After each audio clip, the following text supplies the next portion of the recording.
Assalamualaikum warahmatullahi wabarakatuh. Perkenalkan, nama saya Risma Maulida. Kali ini saya akan memaparkan sebuah perencanaan sistem pada industri sektor bidang pendidikan.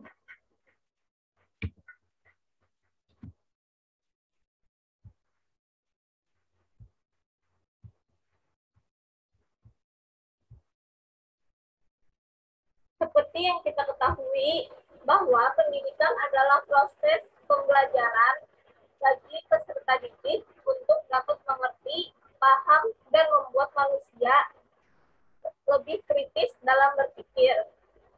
Nah, dalam menghadapi era revolusi 4.0, masyarakat dituntut untuk mampu beradaptasi dengan kemajuan teknologi, khususnya di bidang pendidikan. Adanya teknologi dapat dimanfaatkan untuk meningkatkan kualitas pendidikan. Meningkatnya teknologi di era yang serba modern ini dapat kita terapkan pada sektor pendidikan sebagai fasilitas yang canggih untuk memperlancar proses pembelajaran yang disampaikan.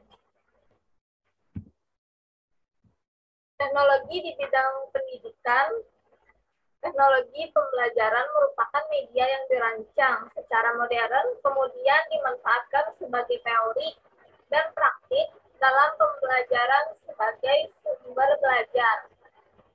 Saat ini, teknologi yang sudah banyak digunakan dalam dunia pendidikan yaitu teknologi informasi. Meningkatnya teknologi di era yang serba modern ini dapat kita terapkan pada sektor pendidikan sebagai fasilitas yang canggih untuk memperlancar proses pembelajaran yang disampaikan. Adapun manfaat dari teknologi di bidang pendidikan: 1. Meningkatkan kemampuan dan kemauan belajar. 2. Dapat menambah kreativitas guru dan murid. Yang ketiga, pembelajaran jadi lebih praktis. Yang keempat, kegiatan belajar mengajar lebih menyenangkan. Yang kelima, sumber belajar lebih mudah didapatkan. Dan yang terakhir, informasi atau kurikulum yang didapat lebih update. Nah, contoh teknologi pada bidang pendidikan itu seperti Zoom, ruang guru, Sweeper video, dan masih banyak lagi. Nah, di sini saya membuat sebuah perencanaan sistem, yaitu aplikasi Mari Belajar. Tentang aplikasi ini, sesuai dengan pengaruh perkembangan teknologi informasi, maka akan dikembangkan aplikasi mengelompokkan melalui aplikasi pembelajaran edukatif interaktif. Salah satu aplikasi pembelajaran yang dapat membantu dalam menyampaikan materi adalah aplikasi interaktif yang disertai dengan latihan edukasi.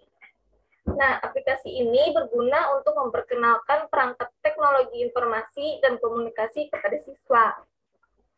Selain itu, dapat mengajar pengetahuan siswa tentang iptek dalam pendidikan. Aplikasi ini diharapkan juga secara khusus dapat membantu anak untuk belajar mengenali dan membedakan huruf, angka, serta bentuk lainnya. Adapun yang termasuk dalam aplikasi ini yaitu pembahasan program animasi pembelajaran untuk anak usia dini yang meliputi halaman menu yang terdiri dari halaman pemilihan pembelajaran dasar mengenai pengenalan huruf, angka, serta tentang soal-soal latihan mengenai pengenalan benda, bagian-bagian tubuh manusia, dan pengenalan hewan sesuai dengan pembelajaran dasar pendidikan di usia dini. Adapun kelebihan dan kekurangan dari aplikasi ini, kelebihannya yang pertama, dalam satu aplikasi ini tersedia beragam pilihan mengenai pengenalan huruf, angka, dan lain-lain.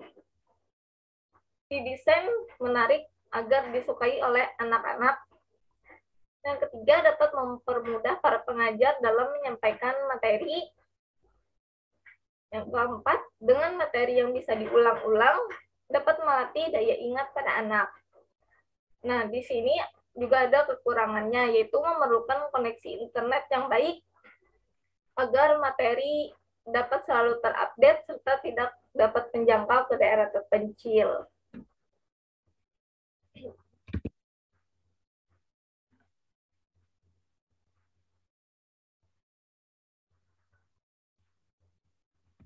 Di sini ada direction-nya, PC-nya, menjadikan sebuah aplikasi yang dapat membantu guru maupun anak-anak yang mengikuti pendidikan usia dini untuk belajar. Isinya memberikan kesenangan pada anak saat belajar. Yang kedua, menambah kreativitas pada anak dalam belajar. Aplikasi ini diprioritaskan untuk anak-anak usia dini dan tentunya atas pengawasan dari orang tua. Adapun analisis industri, yang pertama struktur, dapat digunakan sebagai alternatif dalam memahami belajar sambil bermain sekaligus dapat melatih motorik anak. Dipromosikannya melalui sosial media serta menawarkan langsung ke lembaga terkait, yaitu PAUD.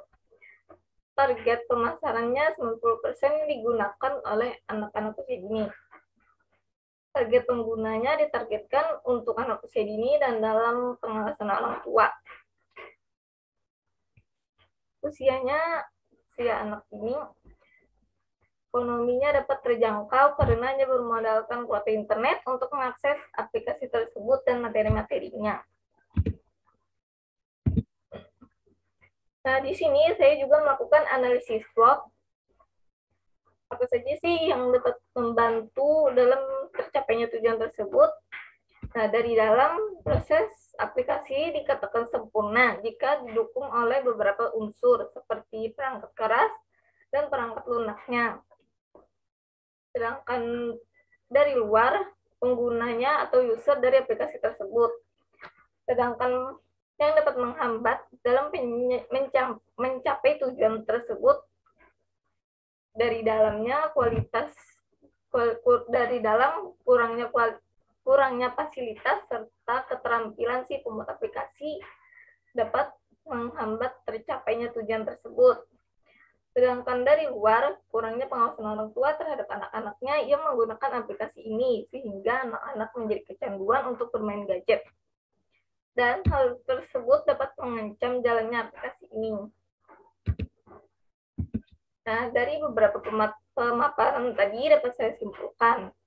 Dalam aplikasi pembelajaran pengenalan huruf dan angka untuk anak usia dini, ini dapat digunakan sebagai alternatif dalam memahami belajar sambil bermain sekaligus dapat melatih daya motorik anak. Aplikasi media pembelajaran pengenalan huruf dan angka ini dapat memotivasi anak-anak untuk menyelesaikan latihan dan pemahaman huruf dan angka sekaligus dapat melatih memori anak tersebut. Nah, cukup sekian pemaparan perancangan sistem dari saya. Mohon maaf apabila ada kesalahan kata. Wassalamualaikum warahmatullahi wabarakatuh.